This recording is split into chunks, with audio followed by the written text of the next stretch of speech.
আসসালামু আলাইকুম প্রিয় দর্শক, অন্য মঞ্চের আলাপ চাইতে আপনাদের সকলকে আমন্ত্রণ জানাচ্ছি। আসসালামু আলাইকুম রহমতুল্লাহি ওবরকাতুহ। সম্মানিত দর্শক, আমাদের রাজনীতির যে ভাগ্যাকাশ, সেখানে সিঁদুর ও মেঘ ক্রমশ জমাট হচ্ছে। আমরা এখনো পর্যন্ত বলতে পারছি না যে আমাদের যে ভবিষ্যৎ, সে ভবিষ্যৎ আসলে আমাদের জন্য কতটা কল্যাণকর, দেশের জন্য কতটা কল্যাণকর, দেশের মানুষের জন্য কতটা কল্যাণকর। আমরা এই যে নির্বাচনের যে তোড়জোড় চলছে, হয়তো 2-3 দিন পরে আবার নির্বাচন। তো সেই 2-3 দিন পরে যে নির্বাচন হচ্ছে, সেই নির্বাচনের ফলাফল যাই হোক না কেন, সেই নির্বাচন পরবর্তী যে ঘটনাগুলো ঘটবে, সেগুলো নিয়ে আমরা চিন্তা ভাবনা করতে পারছি না। কিংবা ধরুন, মানুষ যে আশঙ্কা করছে নির্বাচন শেষ মুহূর্তে এসে বাধাগ্রস্ত হতে পারে, ক্ষতিগ্রস্ত হতে পারে, সহিংসতা হতে পারে, বন্ধ হতে পারে, নানা রকম মানুষের প্রেডিকশন। তো সেই সকল প্রেডিকশনের প্রেক্ষিতে আমাদের ক্ষয়ক্ষতির পরিমাণ কি কি সর্বনাশ আমাদের জন্য অপেক্ষা করছে, এবং আমরা আসলে কি বিপদ এবং বিপত্তির মধ্যে এগোচ্ছি, এই ব্যাপারে আমাদের যারা ময়মুরব্বী আছেন, দার্শনিক আছেন, কবি আছেন, সাহিত্যিক আছেন, সাংবাদিক আছেন, প্রায় সবাই মুখে কলুপ এঁটেছেন। ফলে কি হলো, আগামী যে ভবিষ্যৎ, সেই ভবিষ্যতের অশনি সংকেত নিয়ে আমাদের আমজনতা তারা রীতিমতো ঘুমিয়ে আছে। দেশের প্রধানতম যে পত্রপত্রিকাগুলো রয়েছে, সেটা ডেইলি স্টার, প্রথম আলো, তারা স্পষ্টভাবে বলেছে যে মত প্রকাশ তো দূরের কথা, জীবন বাঁচানোই এখন বড় সমস্যা হয়ে দেখা দিয়েছে। সত্য কথা বলা, এটা যেভাবে ঝুঁকিপূর্ণ, সত্য বলে স্থির হয়ে দাঁড়িয়ে থাকা আরো ঝুঁকিপূর্ণ। আমাদের এই সমাজে আপনি ভালো আছেন তো আলহামদুলিল্লাহ, আল্লাহ ভালো রেখেছেন, কিন্তু কোনো কারণে যদি আপনি বিপদে পড়েন, বিপত্তিতে পড়েন, কোনো সমস্যা দেখা দেয় আপনার জীবনে, বিশ্বাস করেন তছনছ হয়ে যাবে। আপনি কাঁদতে পারবেন, গড়াগড়ি করতে পারবেন, চিৎকার দিতে পারবেন, কিন্তু কোনো মানুষ এসে আপনাকে সাহায্য করবে, সহযোগিতা করবে, আপনার দুঃখগুলো ঘুচিয়ে দেবে, এই অবস্থা এখন বাংলাদেশে নেই। কোর্ট বলেন, কাছারি বলেন, থানা বলেন, পুলিশ বলেন, সরকারি অফিস বলেন, আমাদের সমাজ এবং সংসার বলেন, সবাই শুধু চেয়ে চেয়ে দেখবেন। আপনি আপনার নিজের ঘরেও এখন যাকে বলা হয় নিরাপদ নন। অনেকগুলো বডিগার্ড রেখে আপনি ফুংফাং দেখাতে পারেন। বডিগার্ড কজন? 10 জন, 12 জন, কিন্তু যদি 100 জন লোক আসে, আপনার বডিগার্ড আপনাকে রেখে পালিয়ে যাবে। থানা পুলিশে ফোন করবেন, কেউ আসবে বলে আমার কাছে মনে হচ্ছে না। আর পাড়া প্রতিবেশী জানলা ফাঁক করে জানালা দিয়ে দৃশ্য দেখবে এবং ভিডিও করবে, আর বড় জোর পরবর্তীতে ফেসবুকে সেই ভিডিও ছড়িয়ে দেবে, তাও আবার নিজেদের পরিচয় গোপন করে। তারপর সেই ভিডিও দেখার পরে যদি জনগণের আবেগ দেখা দেয়, তাহলে এক ধরনের ফলাফল হবে, আর জনগণ যদি নিশ্চুপ থাকে তাহলে আরেক ধরনের ফলাফল দেখা দেবে। এই হলো বাংলাদেশের সার্বিক অবস্থা। তো এই অবস্থাতে যদি কারোর সঙ্গে বন্ধুত্ব হয়, সে বন্ধুত্ব কোনো কাজের বন্ধুত্ব নয়, কিন্তু কারোর সঙ্গে যদি আপনার শত্রুতা হয়, সেটি যদি একেবারে মহল্লার একজন পান বিড়ি বিক্রেতা, অথবা আপনার মহল্লায় যে ফেরি করে বেড়ায়, আপনার বাসার সামনে যে দারোয়ানটি রয়েছে, কিংবা আপনার প্রতিবেশী যে দারোয়ানটি রয়েছে, তার সঙ্গে যদি আপনার কোনো শত্রুতা হয়, সেই শত্রুতা সামাল দেওয়ার মতো শক্তি আমাদের দেশকাল, সমাজ এবং রাষ্ট্রের আদৌ আছে কিনা আপনারা একটু বুকে হাত দিয়ে চিন্তা করুন।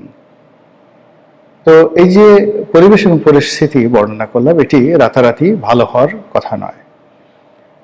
গত 17 মাস ধরে ধীরে ধীরে ধীরে ধীরে এই পরিবেশ এবং পরিস্থিতি তৈরি হয়েছে। আর এই পরিবেশ এবং পরিস্থিতি সমাজ থেকে চলে যাওয়ার জন্য কম করে হলেও 17 বছর লাগবে।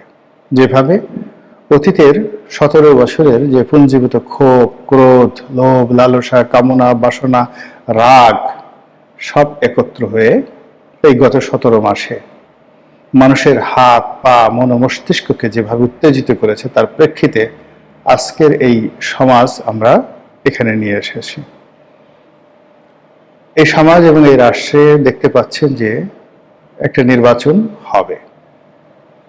আপনারা দেখতে পাচ্ছেন যে নির্বাচনে যারা প্রার্থী তারা মাঠে চষে বেড়াচ্ছে।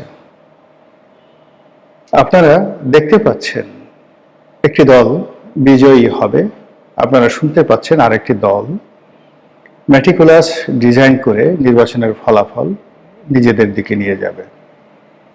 এই যে একটি দল বিজয়ী হবে, এটার ফলে যাদের মনে ক্রোধ তৈরি হচ্ছে, বিরাট একটা শক্তিশালী গ্রুপ, সেই ক্রোধকে দমন করার জন্য, সেই ক্রোধকে নিয়ন্ত্রণ করার জন্য কোনো কার্যত প্রতিষ্ঠান নেই। এমনকি সেই দলটি, যে দলটি বিজয়ী হবে, সে যদি ক্ষমতায় আসে তাহলে সে আরো মাহরুম হয়ে যাবে, আরো অসহায় হয়ে পড়বে, আরো দুর্বল হয়ে পড়বে। আবার অন্যদিকে যারা ম্যাটিকুলাস ডিজাইন করবে বলে খবর বের হয়েছে, যাদের সম্পর্কে বলা হচ্ছে এরা গুপ্ত সংগঠন, এরা গুপ্ত কাজে ভীষণ রকম এক্সপার্ট, তাদের কর্মকাণ্ড নিষিদ্ধ করা, বন্ধ করা, নিয়ন্ত্রণ করা, তাদেরকে বুঝিয়ে সুঝিয়ে কাছে রাখা, পুরোটাই নিয়ন্ত্রণের বাইরে চলে গেছে। বাংলাদেশে এখন এমন কোনো মধ্যস্থতাকারী নেই যারা রাজনৈতিক দলগুলোকে এক টেবিলে বসাতে পারেন। বরং আমাদের দেশে যে সকল কর্তা ব্যক্তি এক টেবিলে বসাতে পারতেন, তারা বিভিন্ন রাজনৈতিক দলের যারা নেতৃবৃন্দ রয়েছেন তাদের কদম মুবারক চুম্বন করার জন্য তারা রীতিমতো পাল্লা দিয়ে দৌড়াদৌড়ি করছেন। শেখ হাসিনার জমানাতে আমরা ঠাট্টা করতাম, মস্করা করতাম যে গণভবনে গিয়ে অনেকে দালালি করছেন, পিঠা পায়েসের উৎসবের নৃত্য গীত করছেন, ফ্ল্যাটারিং করছেন, তেলবাজি করছেন। কিন্তু এখন সেই তেলবাজি, সেই ফ্ল্যাটারিং এতটা নিম্ন পর্যায়ে চলে এসেছে, এতটা স্থূল হয়ে পড়েছে, এতটা দৃষ্টিকটু হয়ে পড়েছে, এগুলো এখন সমালোচনার অযোগ্য হয়ে পড়েছে। এরই মধ্যে জনাব তারেক রহমান সাহেব, যিনি সম্ভাব্য প্রধানমন্ত্রী বলে পৃথিবী দ্বারা স্বীকৃত হচ্ছেন, এত স্বীকৃতি ভালো নয়, এত স্বীকৃতি অশনি সংকেত। বাচ্চা প্রসব হওয়ার আগেই যদি বাচ্চার জন্য দোলনা তৈরি করা হয়, মাতৃগর্ভে থাকতে যদি বাচ্চার নামে ইনকাম ট্যাক্সের ফাইল খোলা হয়, কিংবা যে শিশু এখনো ভ্রূণ তৈরি হয়নি, মানে এখনো গর্ভধারণ হয়নি, ছেলে মেয়ের শুধুমাত্র বিয়ে হয়েছে, পিতামাতার বিয়ে হয়েছে, বাসরাত এখনো হয়নি কিন্তু বাসরের আগেই ছেলে হবে না মেয়ে হবে, সেটা নির্ধারণ করে সে বিশাল নাম দিয়ে রাখা হলো, ছেলের নাম অমুক, মেয়ের নাম অমুক। এ সকল দৃশ্য, এ সকল ঘটনা প্রকৃতিতে প্রায়ই বিয়োগাত্মক ঘটনা ঘটিয়ে থাকে, অপ্রত্যাশিত ঘটনা ঘটিয়ে থাকে।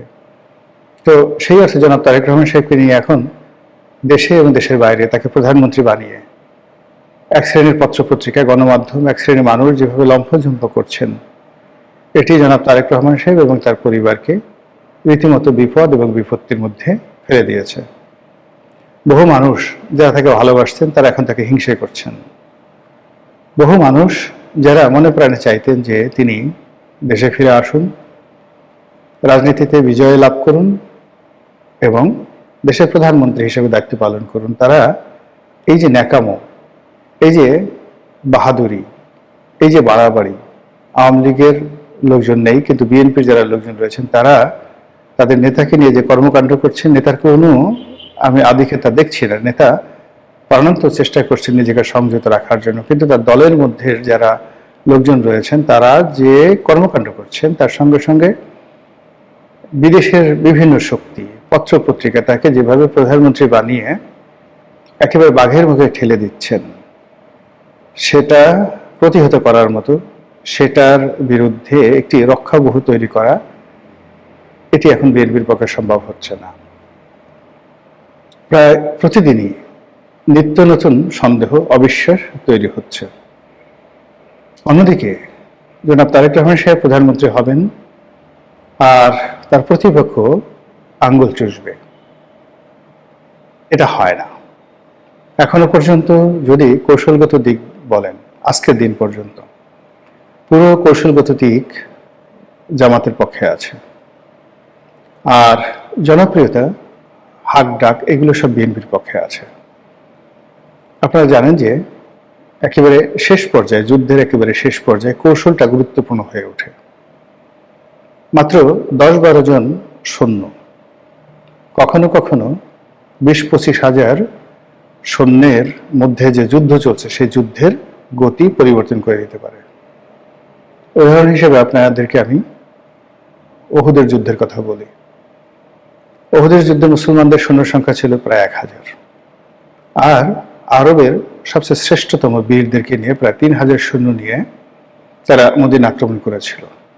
1000 সৈন্য নিয়েও মোহাম্মদ রাসূলুল্লাহ সাল্লাল্লাহু আলাইহি ওয়াসাল্লাম প্রায় বিজয়ের দ্বার প্রান্তে ছিলেন 99.99%। যারা বিজয়ী সৈন্য তারা গনিমতের মালের জন্য ছোটাছুটি করছে। আল্লাহ রাসূল বলেছিলেন যে ওই যে পাহাড়ের দুটো গিরিপথ রয়েছে, একটা গিরিপথ রয়েছে দুটো পাহাড়ের মধ্যে, ওই জায়গাতে যারা তীরন্দাজ ছিলেন তাদেরকে বললেন যে এই জায়গা থেকে তোমরা নড়বে না, যত কিছু হোক না কেন, আমি যদি মরে যাই, যুদ্ধে জয় হোক পরাজয় হোক, তোমরা এই জায়গা থেকে নড়বে না। যখন যুদ্ধের বিজয়টা কনফার্ম হয়ে গেল, গনিমতের মালের জন্য সবাই দৌড়দৌড়ি শুরু করলো, ঠিক সেই সময়টিতে তীরন্দাজ যারা আছে তারা ওই এলাকাটা ছেড়ে দিলেন। ছেড়ে দিয়ে তারাও গনিমতের মালের জন্য দৌড় দিলেন, আর ওই সুযোগের জন্য অপেক্ষা করছিলেন তখনও মুসলমান হয়ননি হযরত খালিদ ইবনে ওয়ালিদ রাদিয়াল্লাহু তাআলা আনহু, তার সৈন্য সামন্ত সম্ভবত 10-12 জন। এই 10-12 জন সৈন্য পিছনের দিক থেকে এসে তারা যে আক্রমণ শুরু করলেন, পুরো ওহুদের যুদ্ধ মুসলমানদের জন্য একটা, যাকে বলা হয় সারা জীবনের কলঙ্ক হয়ে থাকলো। এবং এই ওহুদের যুদ্ধে স্বয়ং মুহাম্মদ রাসূলুল্লাহ সাল্লাল্লাহু আলাইহি ওয়াসাল্লাম যে ক্ষয়ক্ষতির শিকার হয়েছেন, তার পরিবার যে ক্ষয়ক্ষতির শিকার হয়েছেন, এবং মুসলমানরা এখানে প্রায় 70 জন মুসলমান এখানে শহীদ হয়েছেন। তো কাজেই একেবারে বিজয়ের দ্বার প্রান্তে আসার পরও সকল কিছু উল্টে যেতে পারে ক্ষুদ্র একটি ভুলের কারণে। কৌশলগত অবস্থান, এটা খুবই গুরুত্বপূর্ণ, যেটি এই মুহূর্তে বিএনপির মধ্যে নেই। যা বলছিলাম, জনাব তারেক রহমান সাহেব এই মুহূর্তে তার যারা প্রতিপক্ষ আছেন, যে প্রতিপক্ষ দীর্ঘ সময় তাদের বন্ধু ছিল, আমরা এখানে রাজাকার শব্দটি ব্যবহার করেছি। রাজাকার কারা আপনারা খুব ভালো করে জানেন, আলবদর কারা তারা জানেন। দীর্ঘদিন ধরে তারা বন্ধু ছিলেন, পরস্পরের গোপন কথা তারা জানেন, এবং একত্রে তারা অনেক ভালো কাজ করেছেন, সঙ্গে সঙ্গে তো মন্দ কাজ অবশ্যই করেছেন। সেই মানুষগুলো এখন তারেক রহমান সাহেবের প্রতিদ্বন্দ্বী এবং শত্রু। তারা যে কোনো কারণে তারেক রহমান সাহেবকে এখন দু চোখে দেখতে পাচ্ছেন না। তাদের মন এবং মানসিকতা এমন পর্যায়ে চলে গেছে যে তারা আওয়ামী লীগ এই মুহূর্তে তারেক রহমান সাহেবকে যতটা ঘৃণা করেন, এই তারেক রহমান সাহেবের এক সময়ের বন্ধু, জড়োয়া ভাই, মুক্তিযুদ্ধ বিরোধী শক্তি, স্বাধীনতা বিরোধী শক্তি এখন তারেক রহমান সাহেবের জমদূত রীতিমতো। তারা রেজিমেন্টেড ফোর্স। বাংলাদেশে যে জুলাই আগস্ট বিপ্লব হলো, সেই বিপ্লবের মাস্টার মাইন্ড তারা। গত 17 মাস ধরে তারাই এ রাষ্ট্র পরিচালনা করছে। ডক্টর মোহাম্মদ ইউনূস সরকার থেকে শুরু করে রাষ্ট্রের গুরুত্বপূর্ণ জায়গাগুলোতে তারা যেভাবে নিজেদের আধিপত্য বজায় রেখে চলেছে, কাজেই সেই আধিপত্যকে ব্যবহার করে তারা যে কোনো সময় যে কোনো ঘটনা ঘটাতে পারে, নির্বাচনের আগে অথবা নির্বাচনের পরে। কাজেই এখানে বিএনপির জন্য সবচেয়ে বেশি দরকার সেটা হলো রাজনীতির ভারসাম্যতা। এখন যে রাজনীতির ভারসাম্যহীনতা চলছে, সেই ভারসাম্যহীনতার মধ্যে চড়াই পাখি মুহূর্তের মধ্যে বাজ পাখির আকার ধারণ করেছে। একজন খরগোশ রীতিমতো রয়্যাল বেঙ্গল টাইগার হয়ে হুঙ্কার ছাড়ছে, এবং একেবারে হরিণের বাচ্চা হরিণ, সেও এই মুহূর্তে উটের মতো গলা উঁচিয়ে